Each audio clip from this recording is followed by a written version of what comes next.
Each week, nearly a dozen movies are released theatrically. 40 films a month, more than 400 a year. That's a plethora of cinema. Too much cinema. You'd have to be an addict to see all that, but don't fret. We've got you covered. This is CinemAddicts. Hey everyone, what's up? It's a new week of CinemAddicts. This is CinemAddicts episode 282. We are covering movies opening the week of February 21st, 2025. The movies that we're covering are Old Guy, which pretty much describes me and Bruce and possibly Eric, which should be considered old guys, right? Old Guys, the Old Guys podcast. So my mic is really bad, but Old Guy, Unbroken, the Unbreakable Boy. So we have Unbroken and the Unbreakable Boy. Everyone is going to die, and Invader, due to some screener mishap. Eric Holmes was what we going to cover for a sixth movie? Can you tell our listeners? Invasion. So we had Unbrokens and Invasions, but it's fine. It's fine. It didn't work out, but still, you guys have 5 movies that are opening this weekend, the week of February 21st, 2025.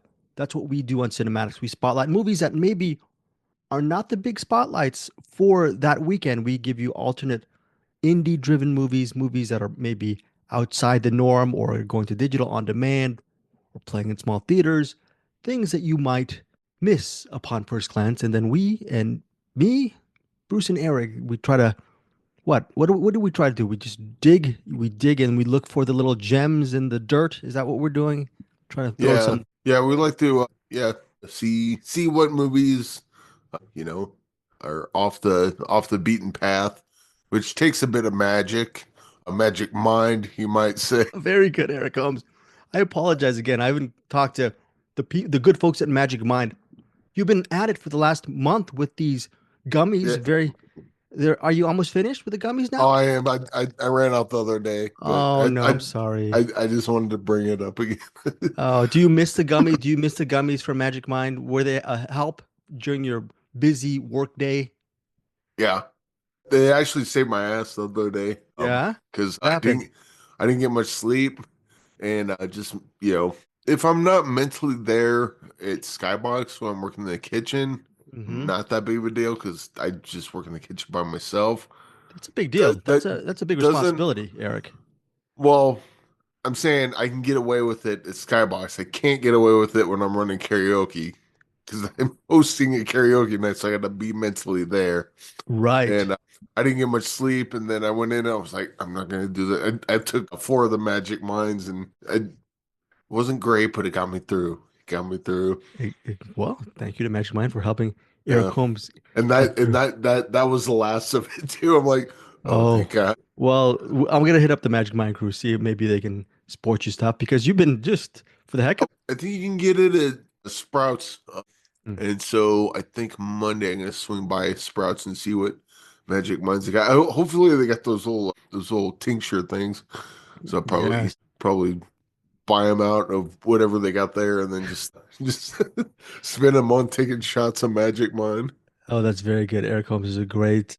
Magic Mind has sponsored CinemAddicts over the years, but they give us how they sponsor us. They give us a couple of things to try, and they've been really good. They started back a couple years ago with me and Anderson, and then the first taste is free. Then after that, you got to start buying your heroin. I mean, very good. It's Eric Holmes over at Magic Mind. The sponsorship's already over, but he goes above and beyond 5 or 6 weeks into the CinemAddicts lexicon. So props to Eric. He loves Magic Mind, and so do I. Now, Eric, before we get to the features, do you still have your Mondays off? Are you a little bit more relaxed than you were the last 2 months, maybe, within these days off that you get 1 day a week off? I should be, but I'm not, just because I'm getting less sleep. But that has nothing to do with the Monday off. It's just a bunch of stuff is kind of piling on top of each other. I'm sorry to hear that, Eric. Without that Monday off, who the hell knows? Well, Eric, you have been. It would have been bad things. I think. Well, hopefully it's not a bad thing, but one of the things within the last week, you've been doing a lot of interviews for CinemAddicts. Are you a little bit tired? I think you've done maybe 5 or 6 interviews the last week. Can you even account for that? It's amazing. Yeah, and then we got I think another one tomorrow. Oh no. Yeah, Okay. there's a movie coming out called Uppercut, so I'm doing a bunch for that. And then they got Slam Dance. So they're sending me a bunch of movies and interviews for the Slam Dance. Great. And those will be coming up because we can't talk about them until they've premiered at Slam Dance. So I think next week Okay. we got like 40 movies that are covering Oh, for a next week. lot of stuff So next week. And then and, next week. and, and it's stuff I've already seen like weeks ago. Thank God for the Magic Mind, and I still remember the movies. But Thank goodness for the Magic Mind. Also, we're doing Patreon for the month of February next week. So on top of the 40 movies Eric says we're covering for CinemAddicts episode 283, we will be covering, thanks to Jeff Tate, CinemAddicts Patreon member, he picked Falling Down. We will do that as an assigned movie on our regular show, on our regular episode. We're spotlighting the year 1993 for the month of February. So Falling Down was released in 1993. We will review that on the regular episode. For the bonus Patreon episode for CinemAddicts, we are covering Blue from filmmaker Krzysztof Kieslowski. The movie stars Juliette Binoche, and it is recommended by Ryan Smith. Thank you, Patreon member Ryan Smith, for that. And last but not least, our Patreon member and good friend Angie Clark recommended Benny and June. So Benny and June and Blue will be our Patreon picks from 1993 for February. And then we're also doing an assigned pick, Falling Down from 1993. Thanks again for Jeff Tate for that recommendation. We've got to figure out maybe a way in the film vault. They have, I'm sorry, Eric Holmes. What did you say? What did you want to say, oh, Eric? Jeff Tate from Yeah, Jeff Tate. Queensryche. No, I don't think Jeff Tate from Queensryche. Jeff Tate, Tait. So he's a Oh, Patreon member. He's a part of the CinemAddicts Queensryche. Queensryche. I remember that song, "Eyes of a Stranger" from 30 plus years that's a ago. good one. That's a great. That's a good That's one. great. Right. Operation Mindcrime, correct, Eric Holmes? You remember that? Yeah. Operation Mindcrime. That was a year 1989, freshman year at the UCLA campus. My co-bunkmate was a huge Operation Mindcrime fan, so I'd hear a lot of Operation Mindcrime and Boston. So a lot of Boston and Queensryche. Boston's rad. Boston is rad too. But yeah, I mean, as awesome as Jeff Tate from Queensryche is, he's my second favorite Jeff Tate. yes, because thank you, very good, Eric Hobbs. That is a props to Jeff Tate over one of our patrons over at Patreon. $5 catch-all gets you a bonus episode every month, plus our undying gratitude. That's how me, Eric, Bruce, and even Anderson, that's how we survive on our cheeseburgers on our monthly Patreon stuff. So thank you so much for being our patrons. Other ways to support us. If you're not a Patreon member, subscribe to our CinemAddicts YouTube channel. That's where you get our ad-free weekly episodes. Okay, on our CinemAddicts YouTube channel, we're trying to get to 1,000 subs and 4,000 watch hours, so we can get monetized on that channel. Or you can use our Amazon links on our show descriptions. Even though they give us a couple of bucks here and there, with our financial stratus or straits, it's a good way for me, Eric, and Bruce and Anderson to actually buy chips and beer and food and maybe more Magic Mind, Eric, right? So the extra bucks don't hurt, right? So yeah, just gonna go to swing on over to Sprouts and see what they got for the Magic Mind section. yes, Because right now my mind's got no magic in it, and I don't like that. And if you don't do right, Eric, if you don't support us on Patreon or subscribe to our YouTube channel or use our Amazon links, as long as you're listening to us and get, most importantly, selfishly, we want you guys to hopefully have a couple of movies each week to hopefully bank on and look forward to on every given weekend. Let's see for this given weekend, this given week, are there movies that are worth watching? We're going to actually let Eric Holmes take the stage right now because I've been blabbing for quite a while. He's going to do a movie called Everyone is Going to Die. What a very sunny way to start the episode of CinemAddicts. It centers on a father who attempts to reconcile with his estranged daughter. He invites her to his luxury home for a birthday dinner. Unfortunately, this movie is not just a family drama. I think, Eric Holmes, I could be wrong. It's a siege film? When the home is invaded by two masked individuals armed with shotguns, a lethal game of cat and mouse ensues. The movie, good news, is only 91 minutes. It's in theaters, digital, and on demand February 21st. It's written and directed by Craig Tuohy. I don't know how to pronounce that name. Tuohy. Stars Jamie Winstone, Brad Moore, Chiara Diana, Gladisa Arthur, and yes, Eric Holmes. Everyone is going to die, whether it's theaters or they pay for it on digital and on demand. Is this movie worth a watch? I think it is. Bruce may strongly disagree. Listen to me, okay? Look, Bruce is still, for some reason, like a year ago you started, or maybe 6 months ago, you gave people food. Bruce Purkey has been blabbing and blabbing over. It's going to his head. Well, it's going to his head. He's doing these transcontinental flights to Alabama, and for some reason, he's not actually doing that remote from your domicile over in Colorado. He was basically bragging he's in Alabama. So we don't care what Bruce Purkey thinks. We run the top of the show, okay? Bruce Purkey's down there over in the attic, okay? So no matter what Bruce Purkey, we love you, Bruce Purkey, but this is Eric's show right now. What does Eric Holmes think about everyone is going to die? Well, so yeah, you get the father and daughter in the house, and then two masked people come in. Two masked ladies. One of the ladies takes her mask off pretty much right away. The other one wears her mask throughout most of it, and they're holding them hostage, but they're kind of messing with them a little bit because there's something going on. There's a reason they're there, and it kind of slowly explains why as the movie goes on, because there's something that there's something that there's like a point they're trying to make, it seems like a political point, and then later on you figure out what it is. Won't say that here. You mentioned the word slowly, and when you mentioned the word slowly, is that a red flag for your enjoyment of this movie? No, slowly as in they don't say right away what it is, because they want to. They're specifically going for the dad. The daughter being there is almost incidental, but she is kind of important later on. It's just it's like a mystery. It starts off as like, oh, this is a siege, I guess, or not really siege, like a hostage situation, or not even really that. What they call that? Yeah, sounds like a hostage situation. Yeah, But yeah, it's just one of those like a straw dog sort of thing. But then as it goes on, you're like, okay, what do they want with this guy? Like, do they want money? It seems like it, but they don't seem really that motivated by it. They seem really angry at him for some reason. This seems pointed, and then as it goes on, you start learning a little more of why it is they're there. First of all, a couple great things.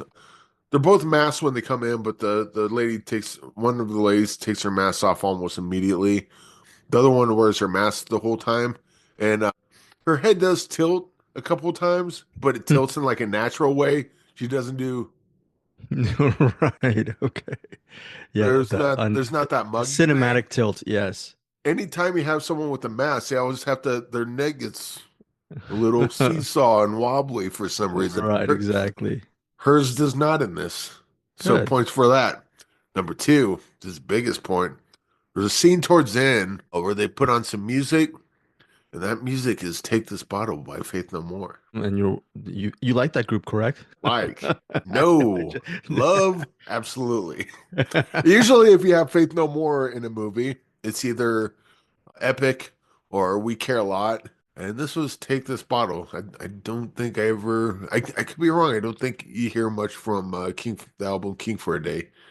So that was good stuff. Oh, that sounds like a biased good review just based on that, Eric. Because right away we're at 2 stars minimum. It cannot get below 2 stars.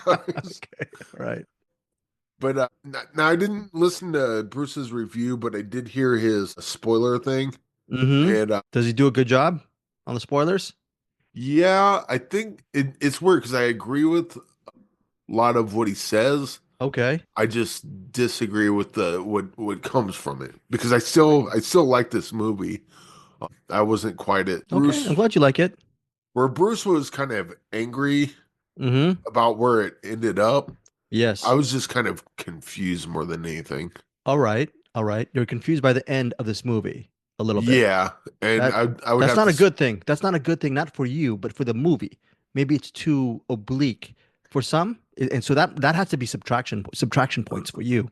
I can't really say why, because I would need to spoil the hell out of it. Gotcha. I'll just say that some of the motivations kind of had me scratching my head a bit.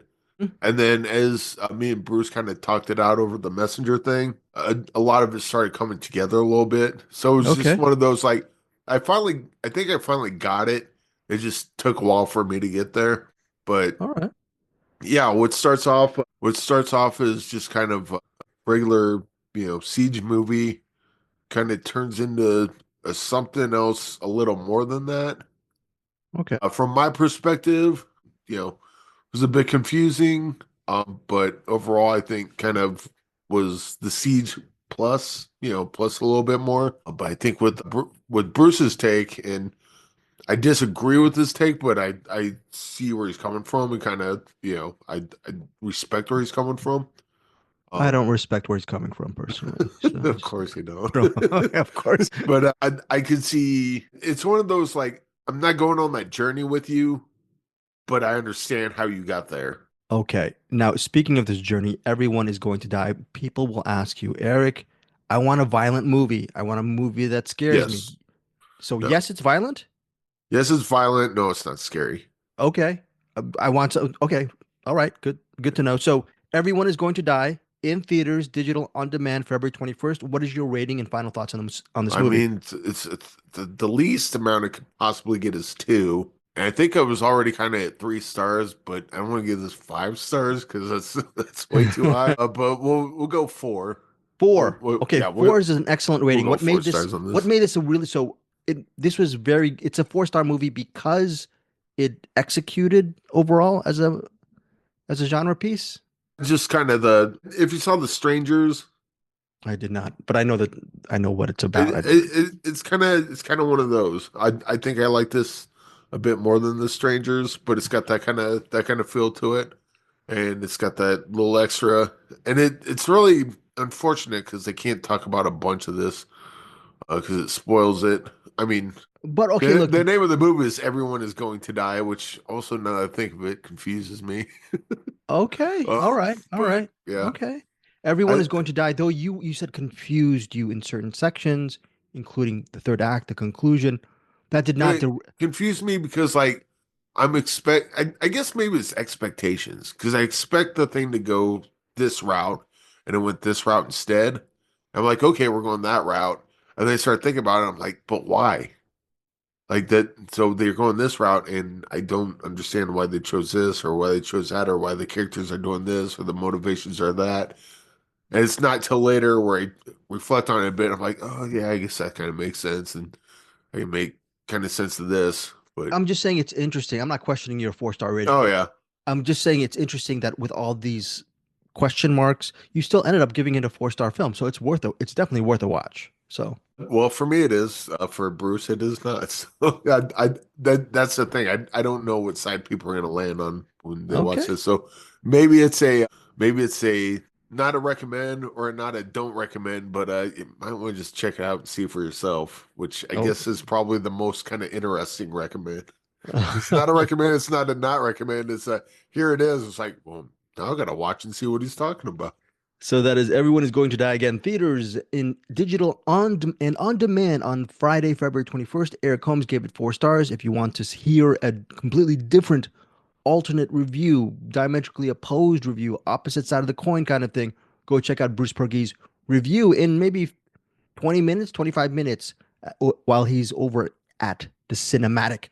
Okay, so next up is a movie called The Unbreakable Boy. It runs at 109 minutes. The genre, by the way, the rating is PG, and it's a faith and family film. It centers on a couple parents played by Zachary. How do you say it? Is Zachary Levi or Levi? Zachary Levi. Levi. The guy, yeah, thank you, Eric Holmes. Zachary Levi, from Shazam and a bunch of other stuff. He plays Scott. He's married to Teresa, played by Megan Fahey. They learn that one of their kids, their son Austin, is both autistic and has brittle bone disease. And it's how they navigate and try to ensure that their son Austin, with these physical ailments, well, the brittle bone disease is a physical ailment, but he's autistic. They are understandably worried about their son Austin's future.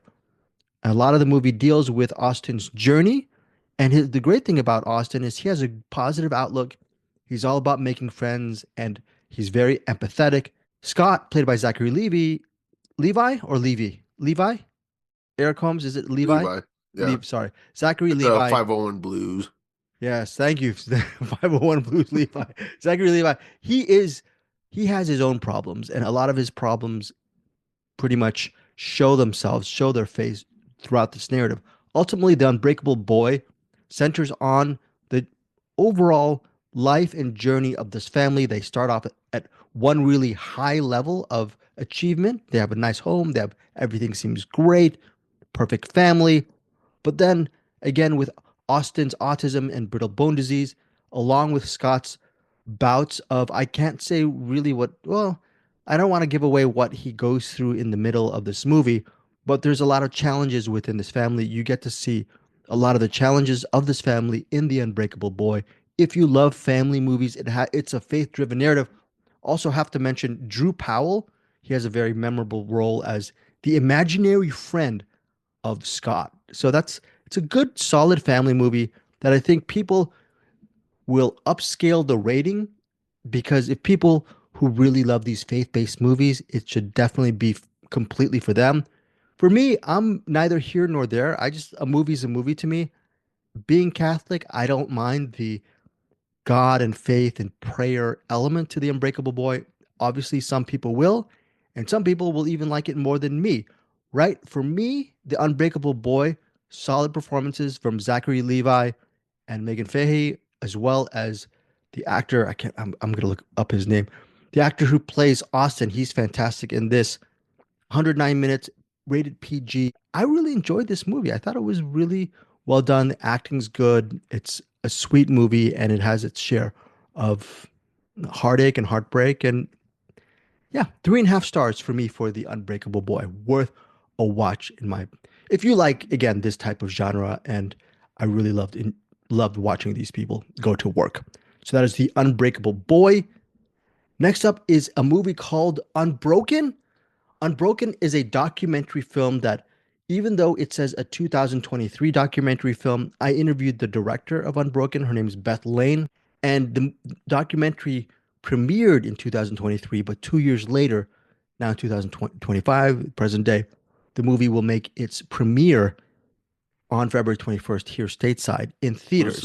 Was that premiere like? So I forgot, one of the festivals, like one of those Crazy festivals. Jack's Film Festival. One of those things. But look, this one is a very good documentary, very value added. And it's a very interesting story about 6 siblings who escaped Nazi Germany, and ultimately they're relying on their quote youthful bravado and the kindness of German strangers. So it's 7 siblings, because it looks through the lens of the daughter, who is a director of Unbroken. Her mother and her 6 siblings were actually separated after the war. Okay. And it also deals with the separation that they had to deal with, also the sadness of and the tragedy of the Holocaust, them surviving the Holocaust. You get interviews with a bunch of the siblings in the documentary, most notably Beth Lane's really memorable Aunt Ruth. She's fantastic as far as just really getting to the heart of the matter and recollecting a lot of things. The reason why, as for Beth Lane's own mother, I think when Beth Lane's mom left and came stateside, I think she was only 5 or 6, possibly. So she didn't have a lot of memories. A lot of the recollections are done by Aunt Ruth. And then you get to see the reunion of the siblings back in, I believe, in 1986. Very interesting to watch. And yeah, it's one of these things. You follow the journey of these 7 siblings as they try to escape the Holocaust. They're dealing with the tragedies that befell their mother and the separation with their own father. It's a very interesting and much needed story to tell. And I'm glad that Beth Lane was able to tell the story of the documentary Unbroken. It's a movie that I think people, as time goes on, will catch if it's on your streaming service down the line. It's in theaters February 21st, okay? And it's going to be playing here in California at the Lamley Encino California. A lot of you are not in California. You can actually purchase Unbroken on demand and support the documentary itself. I'm giving Unbroken 4 stars, worth a watch. Beth Lane is a first-time filmmaker, and she does a great job at, without pouring too much honey or saccharin, it's a very even-handed account of her family and her just discovery of these really extended family and their journey through the Holocaust, World War II, and then the separation in the States. It's a very memorable documentary, and that is Unbroken. Next up is an Eric Holmes movie called Invasion. Just kidding. It's called Invader. Not Invasion. It's Invader. I was telling Eric Holmes, hey, this movie is only 70 minutes. It looks like a very cool film. And this is a very long plot summary. Eric Holmes, can you deal with it's 70 minutes, but this is the longest plot summary and it seems convoluted. Are you able to actually talk about the plot and give a review of Invader, which by the way is written and directed by Mickey Keating, and he's a popular director amongst indie cinephiles. And then it's Joe Swanberg is a producer. That is Invader. Eric Holmes, take it away. Yeah, I guess the short version is that, let's see what her name is. I think it's Anna, played by Vero Maynez. Yeah, so she's her cousin Camila in Chicago. Well, she's supposed to meet up with her, but she can't find her. Mm. All right, and she suspects something's off. I think at one point she finds her car with the keys in it, but like she's not seeing her. And then she ends up at the house. She goes to the house with this one guy, and they see that someone else is there that that she doesn't recognize. And then so they sneak into the house and find out he's like a serial killer. Maybe he like basically breaks into people's houses, does his thing, and then ends up killing them, and then just moves on to the next one. And then so this is and been getting away with it for a long time, and this is him coming in cross with Anna, so they're going to deal with that. It's got kind of a similar vibe to The Man in the White Van. It's got that kind of look to it, and I like this one quite a bit. There's a couple parts where people do dumb things. Like for instance, someone's kind of freed from a situation, and when they should be moving, they decide they're just going to stand there and talk for a bit in the doorway. It's like, this is great. Move your butt, because we know the bad guy's down for now, but we've seen a Friday the 13th before, and they don't stay down. So just move your ass, and then we can talk about it later once we're, within a safe distance. Yeah. Another thing, pro tip, when you knock a bad guy out, just keep beating them and beating them and beating them. Okay. There's a reason why if a hitman shoots you and you're on the ground, they walk up to you and put one bullet in your head just to make sure, because they have seen Friday the 13th before. They know how this works. Okay. So there's a couple of parts like that where you're just kind of pulling your hair out going, why the hell did they make that dumb decision? But figure if you're in the situation that they're in, people do dumb things when they're in stressful situations. I don't know why I don't just run instead of just standing there and trying to figure it out in the doorway, but that's neither here nor there. The rest of the movie though is really good. I don't understand why the plot summary is not a plot summary. It's a plot extension. Summary is supposed to be a shorter version, right? But anyhow, yeah, exactly. This is just very long. Yeah. It does. So the movie opens with some guy just breaking the crap out of this house. It's like going in with a sledgehammer, just like breaking a bunch of stuff and like smashing the floor. And then like he'll kind of look outside the window and then just go back to smashing stuff before we cut to Anna. And then so that part was like a little confusing. Like, wait, who is that guy? And why are we with her now? And how are they connected? Find all that stuff out later. But it kind of throws you off at the beginning. But the thing is, 70-minute movie, a little over an hour. Doesn't take that long for everything to start gelling together. And the ending, I'm not sure how people are going to feel about the ending. I freaking loved it. Okay. But I could see some people getting absolutely annoyed by it. All right. Okay. So there's that. And Okay. oh, and then there's beyond that, there's a couple things where so the main killer guy or the invader or whatever you want to call him, Yeah. they're not supernatural, but he does take damage towards the end of the movie, as you might expect with something like this. Damage that would probably kill most people, but doesn't doesn't kill him. Like Hmm. that's when I said like, when he's down for the count. Normal, I guess that's why it makes sense why they would talk in that doorway. Normal people would have been dead at that point, but he gets up from that. Not really a spoiler. It's just kind of like a trope that you see in movies like this. But yeah, it's good stuff. Think of like something like Halloween, but a non supernatural version of that, a little more Mm. realistic, which I think gives. Oh, the look of this is really good. It's kind of dirty looking, but the camera has a little more shaky cam than I like. But the look of it's really good, and yeah, Okay. it's good Invader. stuff. So, I would watch so this again, and violent. it's 70 minutes. I probably could. Yeah. Right. Invader. Is it violent? Yeah, yeah. Is There's it there's a skull crushing scene. There's yeah, it's violent. okay? And it's scary? Unlike everyone is going to die. Not really. For More like people. Okay. I don't know if thrilling's the right word, but it's suspenseful, I guess, at times. Because Okay. there's a scene where the guy's in the house with a killer, and there's like he's like constantly the way the house is set up is like there's almost like a wall or like a wall in the center of it, and so the one guy's constantly it's the killer's going around the guys on the other side of the wall. It's just Hmm. constantly just out of his view. So there's a little bit of that.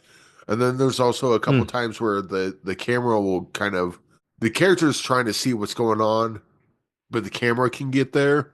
But the camera almost seems hesitant to go there because they're afraid. It's almost as if the cameraman's afraid that the killer is going to see him.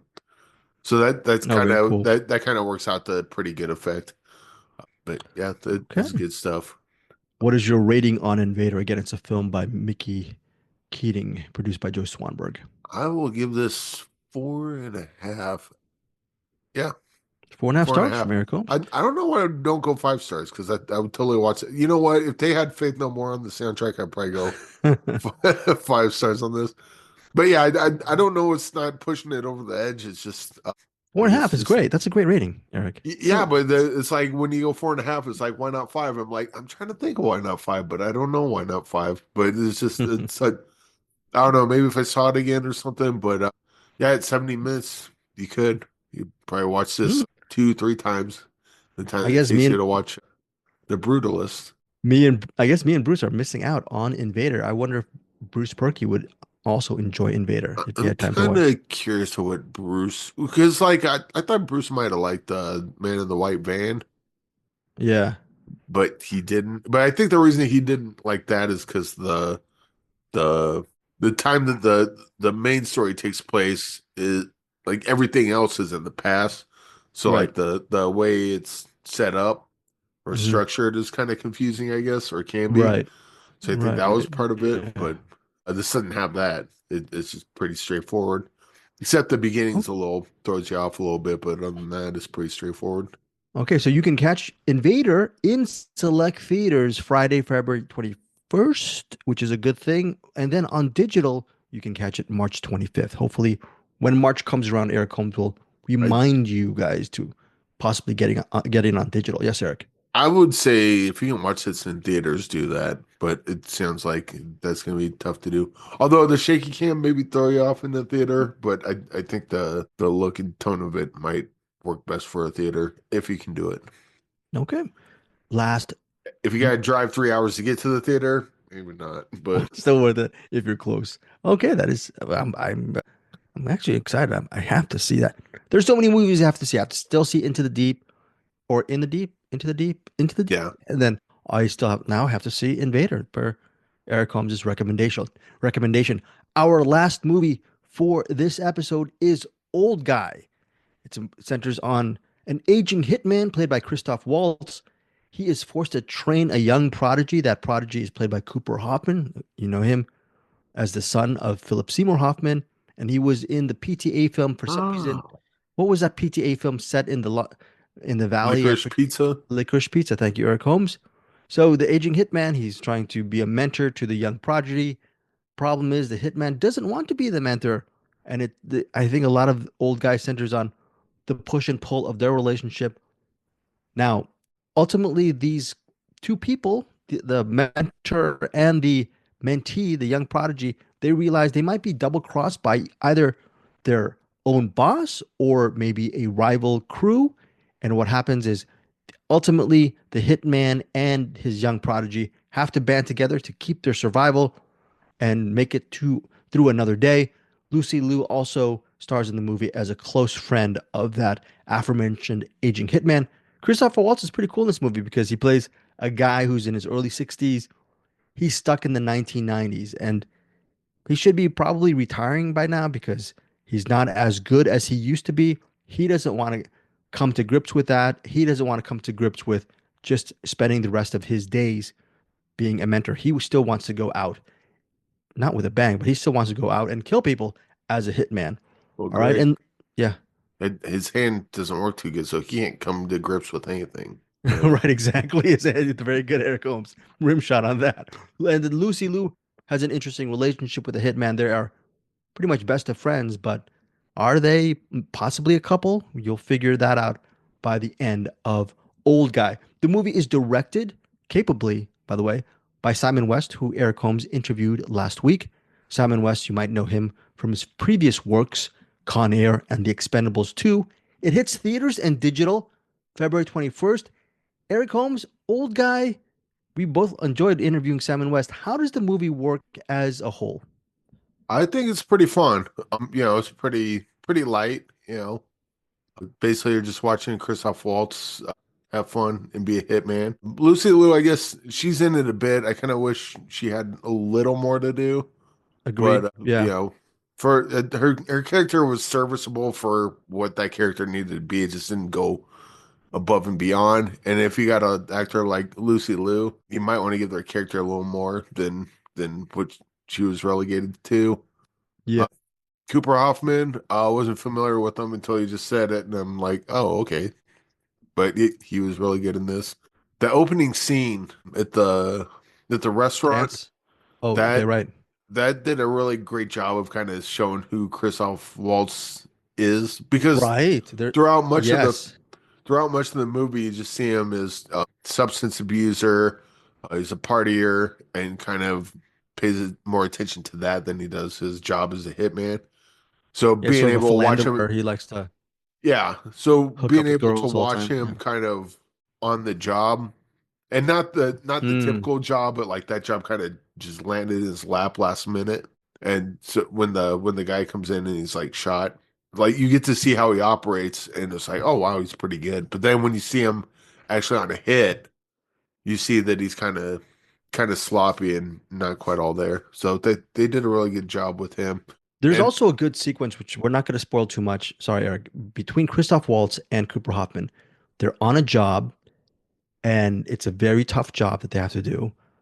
And ultimately, there is a situation where the Cooper Hoffman character has a moral decision on whether or not to kill somebody. And I'm not going to mention specifically what that somebody is, but that's a very interesting moment as well. I think Old Guy, even though Eric said it's light, it's pretty much light fare, and I do agree with that. There are a couple of standout sequences in this movie that are almost like outliers. Like, oh, this is a really good scene in a lightweight, and I don't mean that in a horrible way, in a light fare type of movie. So yeah, but yeah, this is just overall a fun Hitman movie. I would say it's inoffensive, but it's just trying to be a fun night at the yeah, movie. Is this playing in the movie theaters it's going or to is be in the this theaters and it's going to be okay? available on digital. I think it's a digital purchase, or whether it's theaters or digital, you can. I think if you don't want to go to theaters, if you're a hermit like me, it's worth a digital purchase. I would say the negatives for this movie are it's not an elaborate action movie. So on that, I'm not saying they skimped. They Is have, it? I mean, look within the budget that Simon West had to work with. I think he did a good job as far as the action goes. But that's not the reason to see Old Guy. I think going to what Eric was saying, Old Guy is ultimately just not just, but is primarily a hangout movie with Christoph Waltz, Cooper Hoffman, and Lucy Liu. Because of all of their charm and their talents and their chemistry and charisma, all that stuff, Old Guy won me over. This is like a solid recommend for me amidst the lightweight fare. Don't expect something really deep.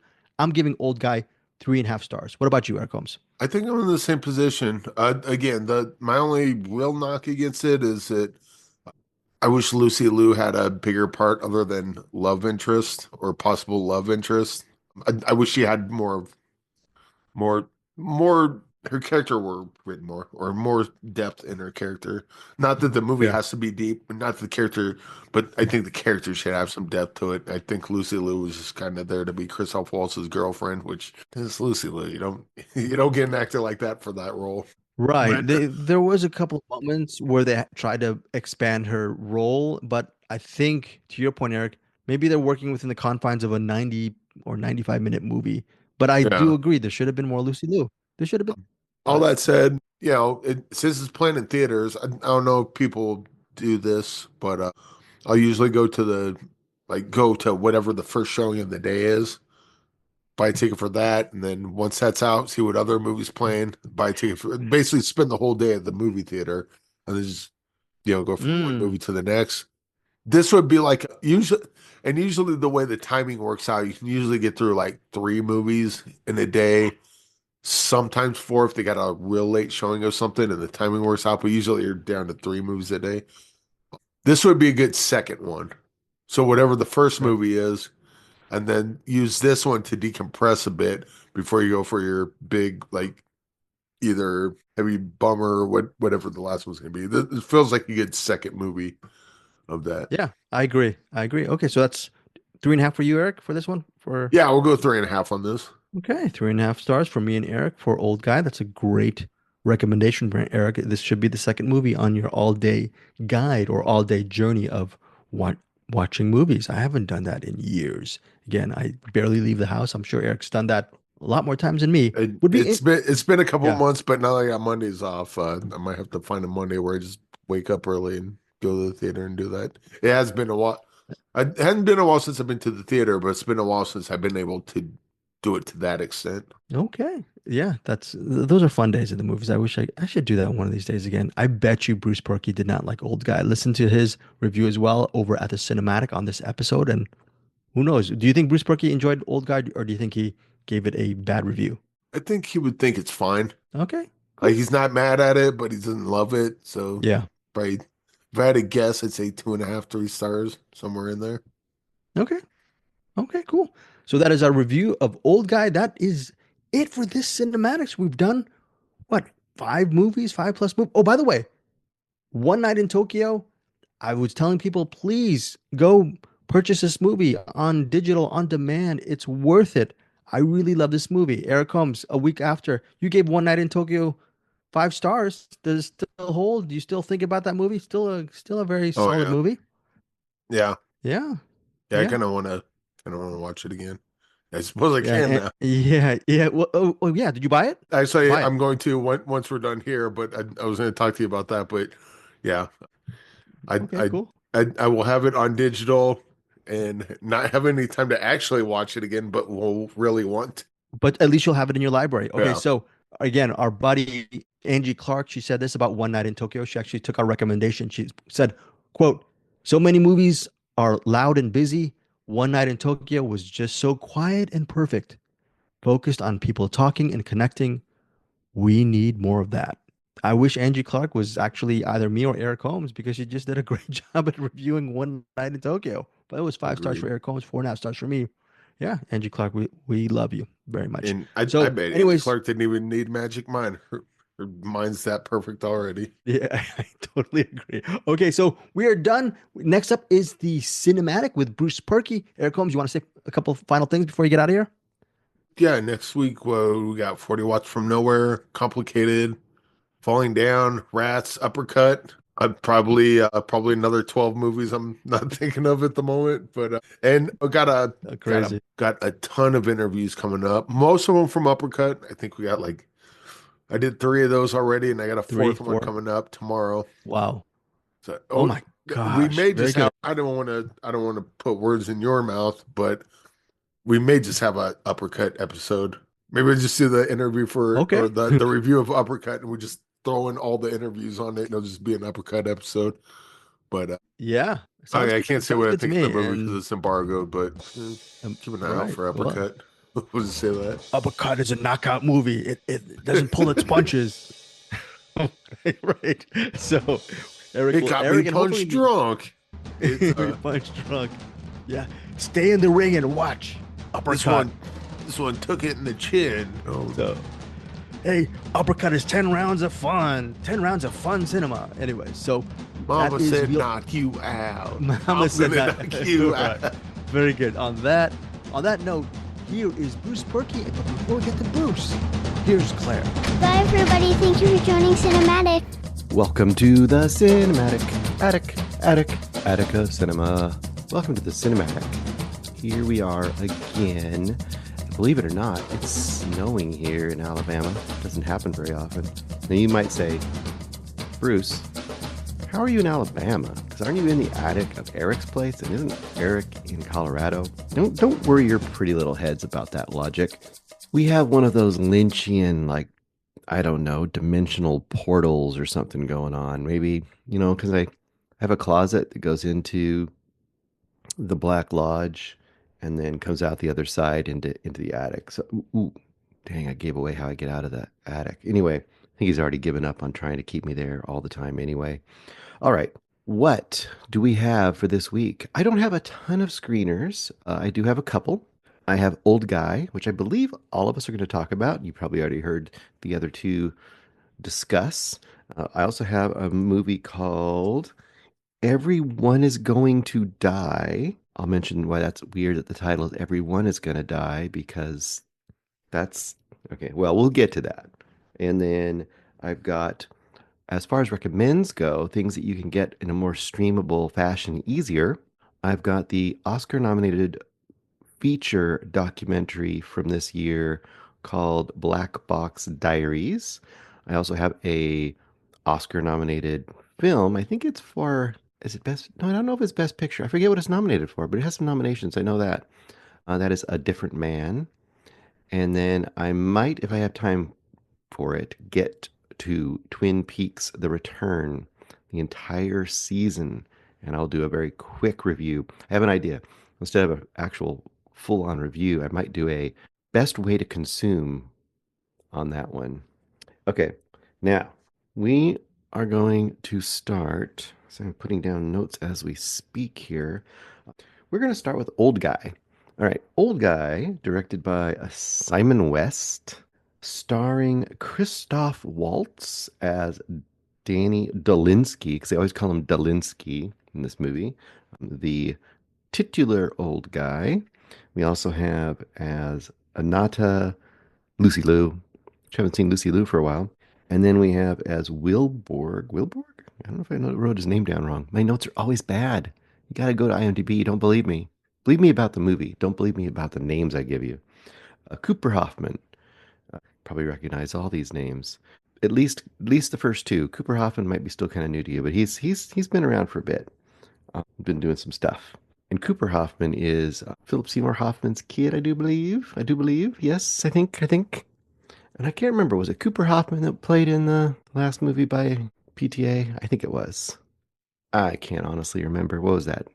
Licorice Pizza? The weakest PTA that I've seen. I haven't seen all of his, but I've seen almost all of his, and didn't work so well for me. Anyway, what is Old Guy? Old Guy starts out with Christoph Waltz. And once again, he's about my age, probably, 50s or something, maybe 60s. That's hard to say. And he's dancing at this club, and the place is bumping, and he's got a brace on his arm, and the credits are rolling, and you're like, what's up with this guy? Is he having a midlife or later midlife crisis, or what's up with him? What's he doing? And he's dancing around, and then you find out, like, the next morning he's waking up hungover, and he's got two ladies with him. Two, maybe even three, I forget. So they're really playing him up like, wow, he's really still living kind of a hedonistic lifestyle at such an old age. But then you find out, oh yeah, he's a hitman. he's a known hitman in the British area, British Isles, I guess mostly, but maybe he's international. Who knows? He's a hit dude, and he's been kind of on the mend. His hand was messed up, injured, and he's had some surgery, and he's finally mended up, and he's ready to go back and hit the streets and do some killing. Meets up with his bosses, and they're like, you're kind of over the hill, dude. You're probably not up for this anymore. But, and he's not very happy with that, of course. But even though you're over the hill, we think you have some use. We're gonna let you mentor a young hitman we have. You're gonna go out with him and hit the road. I keep saying hit the road. You're gonna go out with him, go over to Northern Ireland. We've got someone that needs to be taken out, and usually we would just send you to do the job, but we're gonna send this young guy to do it. But you're gonna make sure he's not getting too hot-headed and staying on the path, and you can kind of give him some of your wisdom. So, as you might expect, Dolinsky's not very pleased by this idea. He's being saddled with this young, millennial Zoomer, whatever he is. He's just annoyed by all of the kid's habits. And the kid, of course, has no interest in the wisdom of Dolinsky. And that's the setup, right? So, of course, we've seen versions of this before. Commonly, I mean, I guess you get this in crime too, but I think it's more commonly this is like a buddy cop movie kind of a setup, right? Old timer on his way out, paired with young brash upstart, and both of them have to learn to respect each other and learn from each other as part of their journey. Seven. I mean, Seven would be a very prime example of one of those kind of movies. Well, we had a lot of them.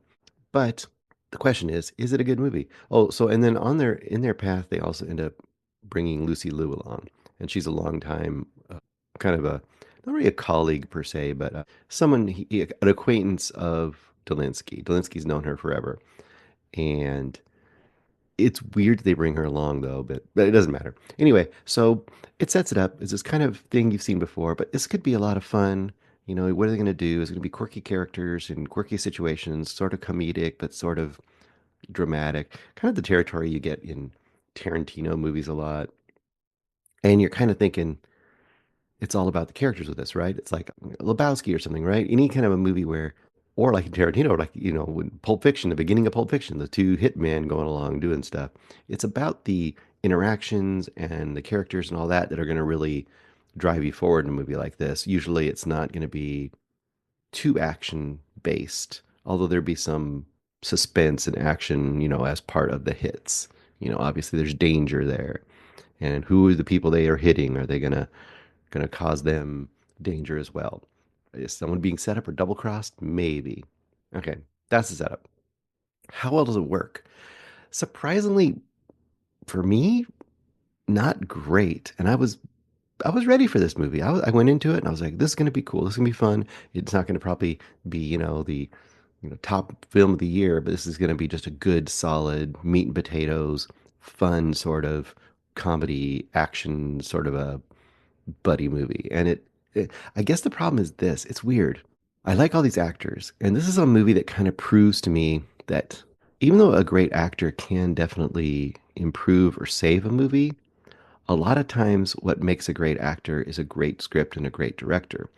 And in this case, I don't think any of these actors are done a favor by what they're dropped into, because this makes me think all of them are not very good actors. And I know they are, because I've seen them in things where they've acted well. So the fact that they don't seem like very good actors in this movie means that something about the way this is produced, the people surrounding them, did not help in the situation.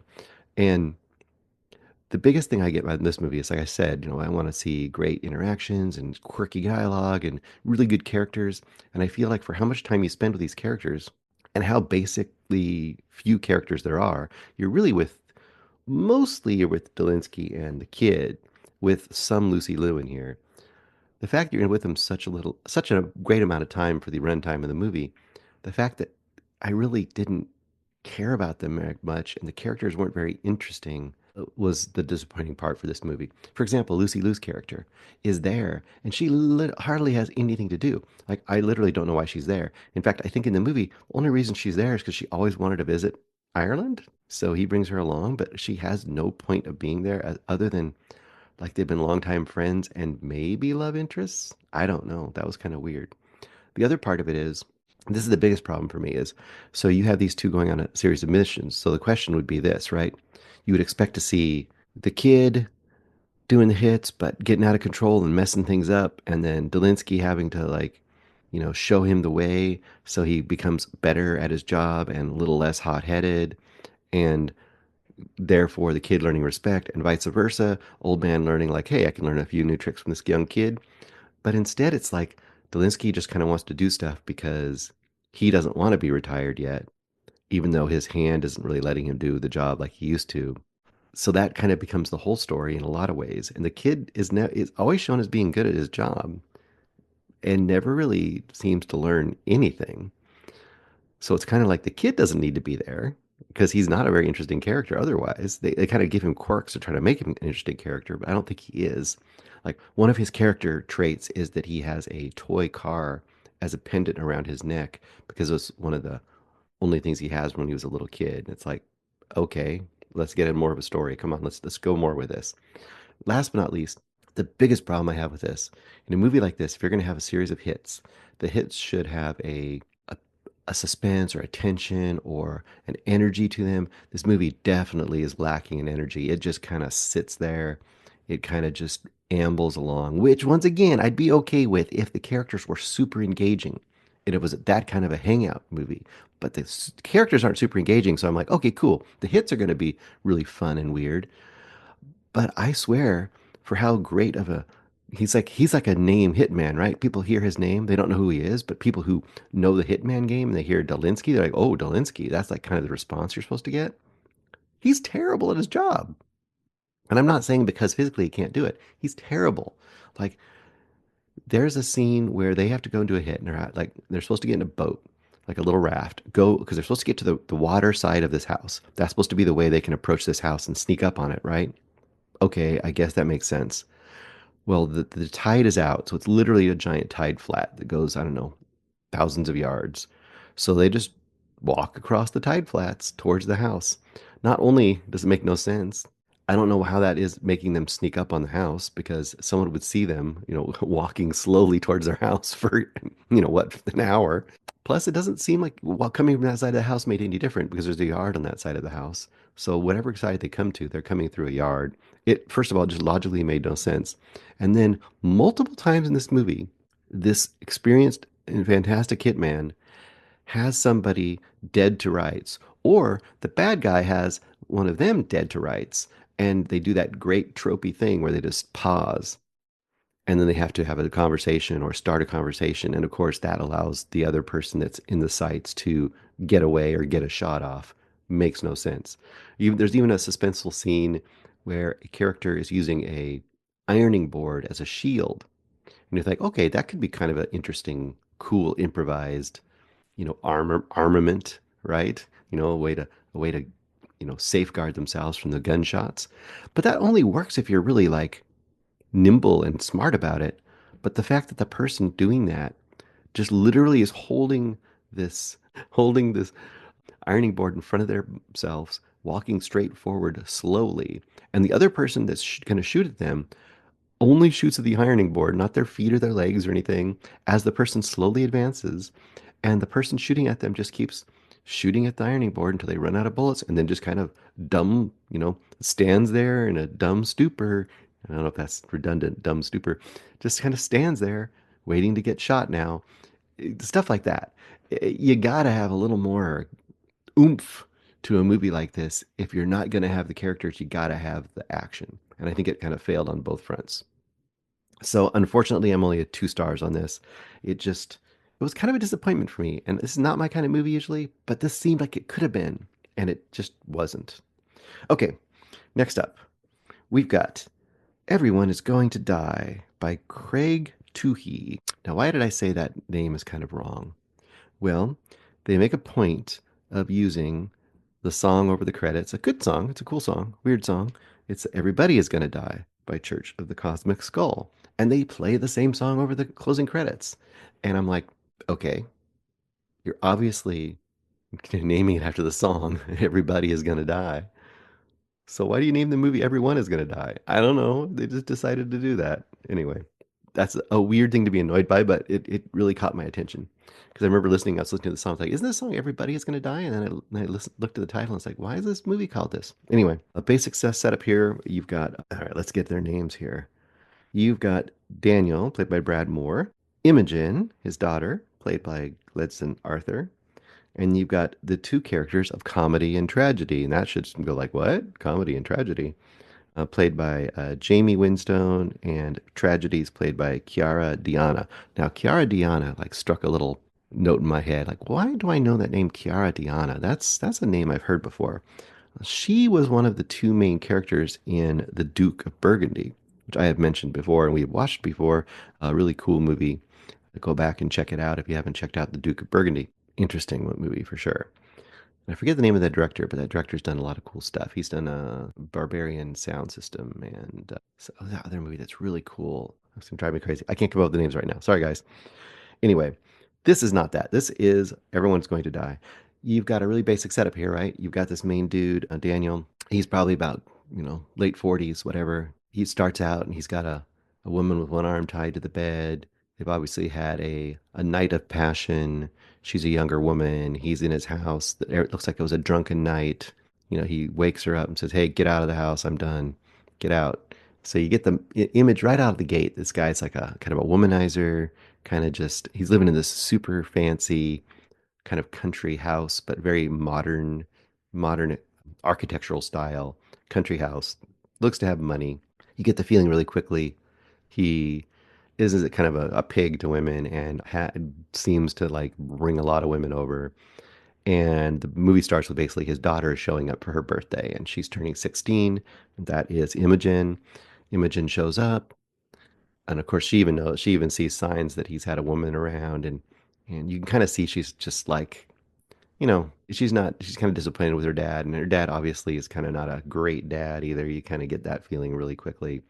Just kind of he's not a tech bro, but he has that very strong, you know, dude bro, a-hole, misogynistic energy. You get that real quick from this guy. Anyway, they're just meeting up at his place, obviously to have a birthday day. And then out of nowhere, a strange figure is standing in their backyard. The figure turns around and it's a woman in a mask. And I can't remember, I think that was Tragedy, I believe, that was standing in the yard. Of course, they have the comedy and the tragedy masks. That's the names are based on those. And then he's like, hey, who are you? Get out of my yard, blah, blah, blah. I guess aggressive towards you. Unlike some of these movies where these masked people show up in your yard, he doesn't immediately, recoil in fear or try to lock the house up. He kind of goes aggressively because that's obviously, once again, he's a super type A, alpha dude. He's like, get out of my yard or I'll, get you and beat you down or whatever. And as he's doing that, behind them in the kitchen, Comedy walks in, and Comedy, of course, has a mask on too. And she's holding a long present. And she says, oh, Mary, happy birthday. We're here for you. And then she immediately opens the box and there's a shotgun inside and she's holding the shotgun on them and things got real. And Comedy has no problem taking her mask off really quick. Tragedy leaves her mask on for a good chunk of the movie. And from there, it becomes a bit of a home invasion movie. And there's a lot of that. I don't know how to describe the attitude, but the attitude of just like where they're trying to be menacing and that fake, like where they try to be fake friendly but menacing, where it's just like, no, we'll be fine with you, just don't worry, just do what we say. Just, I don't, what, you're not having fun? Aren't you having fun today? Isn't this a good time?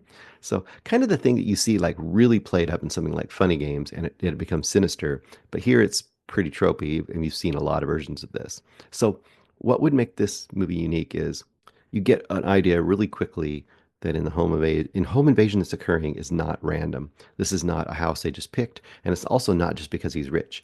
These home invaders obviously have some sort of a personal stake or grudge with Daniel especially.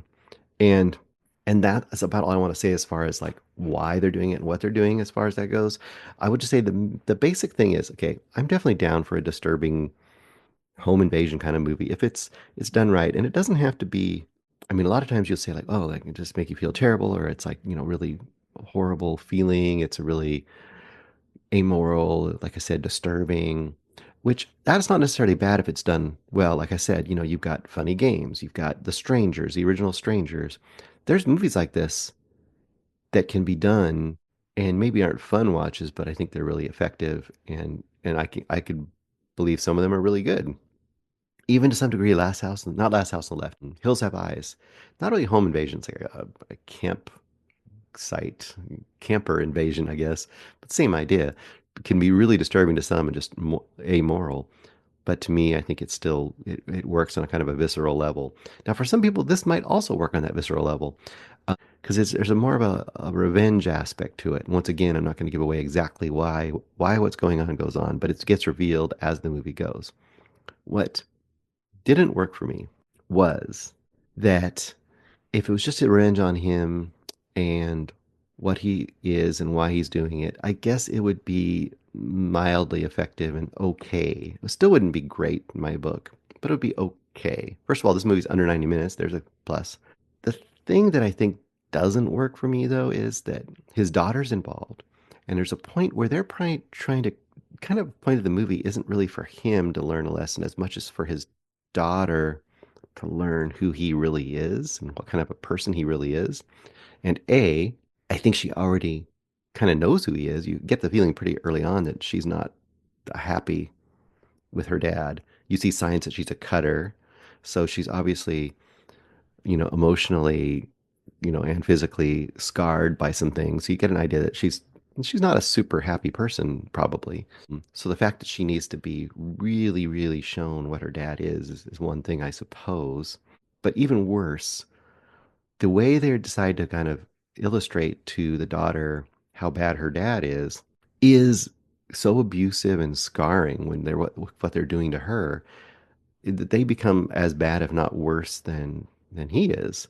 And I guess, is that supposed to be the point of this movie? If it is, I don't see the point of that. And this is where a movie can cross over from being like a moral play, I guess, to being just kind of torture for torture's sake. You hear the old torture porn was the big thing in the early thousands, of course, with stuff like Hostel. And I think this unfortunately kind of goes into that category where if you're supposed to feel like, yeah, go get him kind of an attitude towards it doesn't work because their yeah, go get him is essentially destroying mentally his daughter, which we have no reason to believe and no reason has shown to think that she deserves that. So I don't like it. I think it's I don't want to say vile is a little too strong, but it's kind of leaning that way where I just feel like morally this movie is at best confused and at worst just kind of evil. Should the guy have terrible stuff happen to him? You could argue that. But why is the daughter having the terrible stuff happen to her? So I just do not like it. I'm going to go 1 star on this one. Not recommendable. I would say no. And it's not bad enough to be fun. I mean, everyone performs their jobs well, and it's, competently made film. I just think script-wise, it's way off the rails. It's not doing what I think it thinks it's doing. Okay, let's get to a few recommendations, since I gave you nothing to recommend as far as the screeners go today. First up, we got Black Box Diaries. This is a documentary pretty much fully created by Shiori Ito.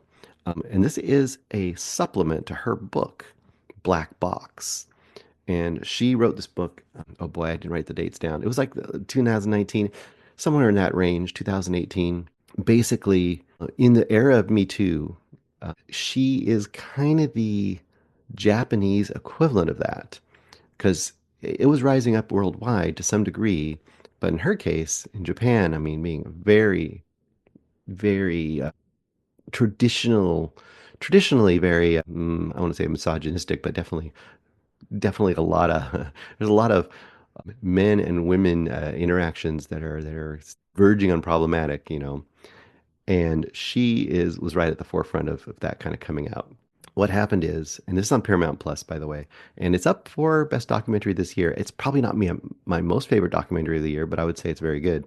So what she did is she basically filmed on her phone or audio devices almost everything that was happening all the time. And this led to her writing the book. So you get to see kind of in real time what's leading to her book being written. But then a good chunk of this movie is after the book is written. And all of it is following her case of being sexually assaulted. And basically, was a renowned journalist in Japan, and that this really high up journalist had taken her out for a dinner, and she was trying to kind of get a job or get a I think a higher position in the organization. And it was one of those where he took her out to dinner, and she was just out at the beginning uncomfortable with the fact of that. But she did it because she thought, okay, well, this is, it's dinner, whatever. And of course, getting her drunk and so on and so forth, and then dragging her back to the hotel, and she doesn't want to get out of the car. And you can just kind of figure where this is going to lead. And basically, it leads to her claims is that she was sexually assaulted. She left, kind of in horror the next day, having almost passed out and discovered what was going on, and you'll hear the details of it when you watch the movie. And the fact that it becomes a pure he said, she said kind of scenario adds a lot to the kind of the issues, because the issues then become, how does the system either work for her or work against her? Also, this guy just happened to be a huge friend, a very close friend of some high up political figures as well, which adds a lot of possibility that things are just being pushed down by the powers that be. So pretty much almost right after this occurred, very, very shortly after it occurred, and she's trying to get some sort of justice in the system, she starts, like I said, filming on her phone, recording on her, recording device, everything. Like if she was having conversations on the phone or in person with the police, she would most of the time secretly record it audio wise. So you can actually hear how much they do or don't help her or work for her case, depending on how you want to look at it. So that part alone is pretty fascinating, I think. And just kind of seeing her frustrations, but also just seeing like how the world responds to her as well. Like, is she, like any of the people in the Me Too movement now and then, is she looked at as a liar by the public? Is she looked at as just in it for the fame or in it to take down somebody unfairly? Or is she someone who is basically being beaten down by the system and has no recourse, but what little things she can find to get justice? And I will just tell you early on, you find out the main case is not going to be taken up. There's no criminal case. They're not going to take it, no matter what. The police, everybody involved, are just not going to have it. So her only recourse really is, can she get a civil case? And of course, she decides at some point she's going to write a book. And a lot of the things you're seeing is what's going to lead to that book. So you're really, like I said, you're just following it through. Some people might find it way too dry. I found it pretty fascinating, very frustrating at times, as you might guess. Really interesting to see, because there's various people in the police department that may or may not help her. Her attempts to try to find some sort of a witness or somebody who can corroborate her side of the story, seeing as it's, like I said, almost a pure he said, she said thing. And also how the public in general kind of accepts or doesn't accept her, and how dangerous it is for her, like literally, to do this, and how dangerous it is for her, like socially and in her career, to do this. And so a lot of that makes it very, very fascinating. And just watching, like, what is the effect of her book? Does her book have any effect? Does it even go anywhere? And then, of course, this being the other side of that book, which is essentially her recordings and her thoughts and her on camera. And like I said, she's almost the only, I think she might be almost the only credit in this movie. I think she's considered the director, the writer, the filmer, the main person. I mean, Shiori Ito is all you get. I'm gonna go 4.5 stars for me. You may go up or down depending on how much you're drawn in by the situation, but I think it's really, really good. And I think it's a great representation of kind of the how difficult it can be in any society. This is specifically Japanese society, so they have their own kind of sets of issues, but I don't think it's that unusual probably around the world for women. It might be harder in some places, it might be easier in some places, but I think it's probably comparable. Really good movie. You can be checking it out on Paramount Plus, I do believe. If I'm wrong, I'm sorry. All right, a couple more things really quick. We've got A Different Man. That is now on Max, directed by Aaron Schimberg, starring Sebastian Stan as Edward. You've got Renate Rensbe, which we just saw in Armand a few weeks ago. She did a bunch of stuff last year, as Ingrid. And you've got Adam Pearson as Oswald. And you may know Adam Pearson as he was the gentleman with, and I should have looked it up, but it's the condition that basically is very similar to Elephant Man's condition. I think it's slightly different, but it's a version of that kind of where you get like your bones and your skin just starts getting these kind of very lumpy sort of tumors, and your head gets really enlarged, and other body parts too, like your arms and stuff could too. I think in Elephant Man's situation was a little more severe, but he has this on his face, the actual the person Adam Pearson, and he's was famously in oh my gosh, how can I forget the name of it? I've already forgot the name of uh, the movie with Scarlett Johansson, Under the Skin. Under the Skin. I don't know, my brain couldn't hold on to it. Sorry about the pause there. All right, but I was going to drive me crazy, and probably you too if you couldn't remember it. Anyway, he was famously in Under the Skin. I guess he's been in some other things, but not that I have seen. And has a big role in this movie. So basic idea is you got Edward has that condition at the beginning of this movie. He's living in a squalid apartment in a city that looks like New York. I don't know if they ever say it's New York, but he's living in this squalid apartment.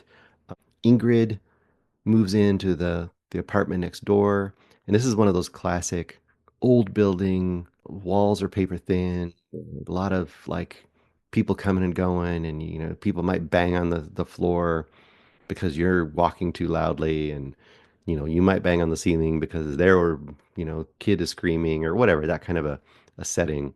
And you kind of see that he is living a pretty sad sack life. If anything, that's kind of a great great description of his character, sad sack. You see him doing acting, he's trying different acting jobs, and pretty much the most acting job that you ever see him get is kind of this PSA about treating people that look different than us, try to treat them well, and then they have this kind of a PSA thing where he's one of many, physically disfigured people, and that's his role. That's like the only role he can get, kind of a thing. And, he starts to kind of strike up this friendship with Ingrid, and she kind of just takes him straight value, like she wants to be a playwright, and they kind of strike up this kind of a friendship. She comes over, he goes over to there, he gives her this kind of vintage typewriter he has because he has no use for it, and she's happy to have it, and she's like, I'm going to write you a role in the play that I make. Meanwhile, he is going to try this experimental technique that is supposed to maybe actually cure his facial disfigurements. And now this is a little bit sci-fi-ish, right? I don't think this actually exists, but they're going to start giving him this treatment, see if it works. And all the while, every time he goes to his apartment, there's a dripping, rotting ceiling, which is obviously kind of a metaphor for his life falling apart or something. It's very, very Barton Fink, with the peeling wallpaper, if you've seen Barton Fink. In fact, the first half of this movie feels a ton like Barton Fink as far as the sad sack character and kind of living this drab life in this very, very drab, like, setting. And it was okay. This first part of the movie was okay. But as you feel as it goes, it's going to start switching up somehow, because you feel like, okay, something's going to happen with this treatment, and he's going to lose this look, and something's going to change in his life. And let's just say that Oswald, Adam Pearson character, who actually has this in real life, is going to come into his life, and there's going to be a bit of a role reversal, as you might expect in a movie like this. So what happens is this movie starts out as one kind of a movie, this kind of a character study, will this person kind of overcome what people see him as and be seen at, see himself as a full human and other people see him as a full human as opposed to just a face that they gawk at. The first half of the movie is that kind of a movie, which is pretty traditional, but also can be very effective. The second half of the movie becomes an extremely, increasingly more meta situation where you have, almost a substance-like thing. And I'm not going to say exactly what that is, other than to say that people switching roles, the way they are physically viewed in the world is changing the way people interact with them and the way that they see themselves and how that may or may not lead to like downfall, destruction, self-destruction, that kind of stuff. And unfortunately for me, the second half doesn't work near as well as the first half. And even though the first half is more, like I said, traditional, kind of traditional basic storytelling, the second half, though more experimental, just becomes a little more, I don't know, a little less engaging even, becomes more contrived, and it doesn't draw me in, and that's the hardest thing. And I kind of put a poll out there on CinemAddicts, like, what does everyone else think? And I feel like my reaction is pretty consistent with a lot of people. Some people did love it for sure, but a lot of people are like me. They're like, I'm really enjoying this. This is really interesting and cool and great performances. No doubt about that.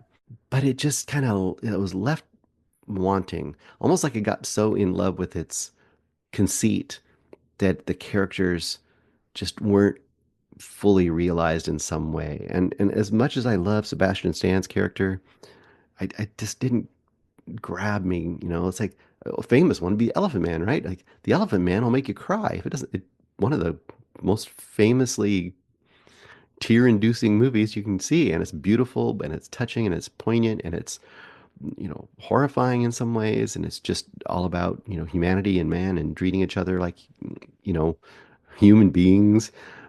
And that's obviously a huge thing in a movie like this, and this movie just doesn't have that heart at its core. It's just a little too in love with its concepts, I think, or something. I still would recommend it. By the way, everyone loves Adam Pearson's performance in this, and I agree, it's a good performance, but I kind of don't like his character. His character is he's to me he's a one note character. He's just kind of like in a weird way. How do I say this? In a weird way, the movie kind of dehumanizes him in a reverse way, because the idea is that he comes in and he has a similar condition to what Edward has, but you're supposed to see like he's confident and he's just like brash and he's like always like joking around and he's got this British almost erudite attitude, almost snobbish, but also like very, very life of the party kind of dude. But that's it. That's all he is. So in a way, he's a type as opposed to, the kind of tropiness of, oh, if you're disfigured, you're going to be a sad sack not loving life. That's one sort of a kind of a dehumanizing, kind of a reductive way to look at a person's based on their physicality. The reverse is kind of the same way in reverse, right? Say like, oh, if you just have the right attitude, everyone will treat you like the life of the party and everyone will accept you, even if you have this very unusual physical presentation. And that's also reductive because that's not the way the world is either. There's a middle ground, and that's I think what this movie misses. It misses that human middle ground. Everything is a type. That being said, I'll give it 3 stars. But I wanted this movie when I went in. I thought it's going to be 4.5. This is going to be maybe 5 stars. This could be a fantastic. And it just didn't really ever quite rise up to that level. This is also on Max, so you can check it out whenever you want. Okay, last. I promised this last week, so I have to give a few minutes. Last thing I'm going to talk about is Twin Peaks: The Return. Now, I am still living in David Lynch land, and that is because David Lynch is just that important. And I just felt like after he had died, I just needed to live more in that world for a while longer. And in this case, 18 hours plus longer. Actually, more than 18 hours, I'll tell you why. So I had never actually finished Twin Peaks: The Return. That came out in 2017, I do believe. And if you don't know that, that's the 3rd season of Twin Peaks, 18 episodes. And unlike Twin Peaks originally when it came out, which was some of the episodes were directed by David Lynch, but he had his creative hand in there. You could really tell certain episodes didn't feel as Lynch as other episodes. And this Twin Peaks overall was a David Lynch Mark Frost, I think it's Mark Frost production from the beginning. But David Lynch in the Twin Peaks: The Return, the 2017 series, the third season, he directed and wrote everything. It's 100% him. So essentially, you've got, what is that? Divide that by a normal runtime of a movie, even if it's a 2-hour movie, that's like 9 David Lynch movies that you're getting. So, boy, oh boy, if you needed more David Lynch in your life and you're like me, when it originally came out, I got through 4 or 5 episodes and I just kind of couldn't commit to it. It felt like such a commitment. And you just kind of never, if you're one of the people like me that never kind of followed through, but you're a David Lynch fan and you always felt like you kind of wanted to give it a try, I went back to it and I gave it a try, and I think it's fantastic. And it's different. It's different than the Twin Peaks, but it isn't. And that's perfect because it's 25 years later. And in the show, it's 25 years later. And to be able to create something that is that late of a sequel, you kind of have to do what he did, which is make it its own thing, but also it feels and it is part of the universe. It does answer questions somewhat. It's David Lynch. What are you going to say? But it's in that universe, but it also gives you its own flavor, which is important as well. And it's just David Lynch to the most David Lynch degree. Now, like I said, I'm not going to do a full review, but other than say it's fantastic, and also to say it's now pretty much well regarded that episode 8 of Twin Peaks: The Return, episode 8 is kind of generally considered by a lot of fans and people in general, but David Lynch fans for sure, considered one of the greatest things that he did. And he's done some really great things, but it's one of the greatest things he's ever did, that episode. One of the greatest episodes of TV ever. A lot of people consider this one of the greatest seasons of TV ever. I don't know if I go quite that high, but it is pretty darn great. Now, what I said before, I'm not going to give a full review of the movie of the season because it's giant and it's impossible. It's got like, I'll give a few of the actors. It's got like every actor he ever worked with, plus about every character actor in the last 30 years that meant something is in this. Just about all of them. And it has this weird thing where a lot of the actors, including David Lynch himself, have passed on. It's almost like he cast actors that were at the ends of their lives, almost on purpose. Like the whole series does feel like if he didn't know, he felt that he was going to be passing on pretty soon. And the whole season, as much as it is comedic and weird and David Lynchian and all that stuff, there is some sort of a dealing with mortality that's just baked into it, partly because of all these actors that, like Robert Forster and Harry Dean Stanton, the woman who plays the log lady, people in this movie that you can tell are going to pass soon. And some of them even know it. The woman playing the log lady herself knows she's going to die and talks about it. And I think she's very close to dying as the actor in real life, so that the actor knows she's going to die. And she's talking about what it means to die, which is quite amazing. But there's a whole like kind of a tone in there all the way along. But the biggest thing I was going to say is how to deal with this show, because it's a lot. It's a lot for anyone. And unless you are steeped, really steeped in Twin Peaks lore, one of the big things to holding you against watching this season is like, I can't remember what's going on in that series because I don't even know anymore what's going on. Laura Palmer, I know that much.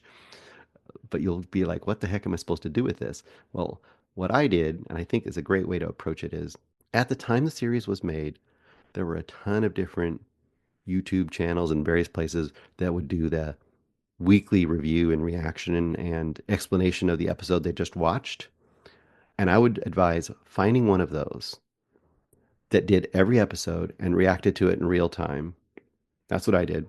And then you pick the one you kind of like, the vibe of it, you like the people, and then watch an episode, then watch the people react to that episode, and then do that the whole way. And I did that the whole way. So each reaction I watched was probably 20, 25 minutes.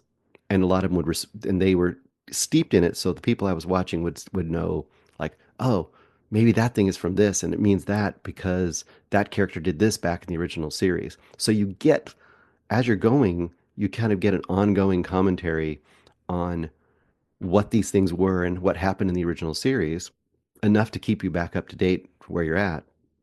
But also, they're doing that thing where they're trying to figure out what's going to happen next, or they're trying to kind of guess what's going to happen next in the series, and it kind of engages you in that way. so that you are kind of reliving that experience of watching it one episode at a time like it was in the original series. Plus, you're also getting that kind of a tutorial as you go.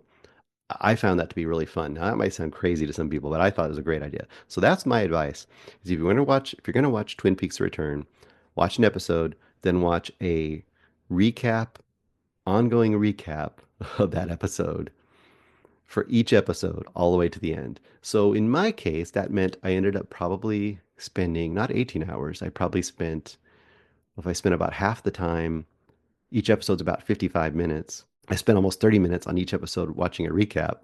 So that meant, we do the math here, 26 hours with David Lynch: The Return. That's probably what I did. So it might sound crazy, but if you're into Lynch, it is well worth the ride, I think. And it is the perfect send off for Lynch, and it will give you those vibes that you might have been missing. All right, that's all I got for this week. Hopefully I give you a few things to think about or watch. Definitely some variety in there. And we will talk to you next week. I know next week we're going to have an episode, but probably with not a lot of movies, but we are going to have our Patreon as well. And what are the movies? I'm trying to remember. I'm sure they've already talked about it. I know that Red, White, and Blue series, I think we're doing Blue. I know Falling Down is in there as well, and there was another movie, and I can't remember what it is, but you'll have to go back and listen to the beginning of this episode. I'm sure that Greg and Eric talk about it. All right, guys. See you next week.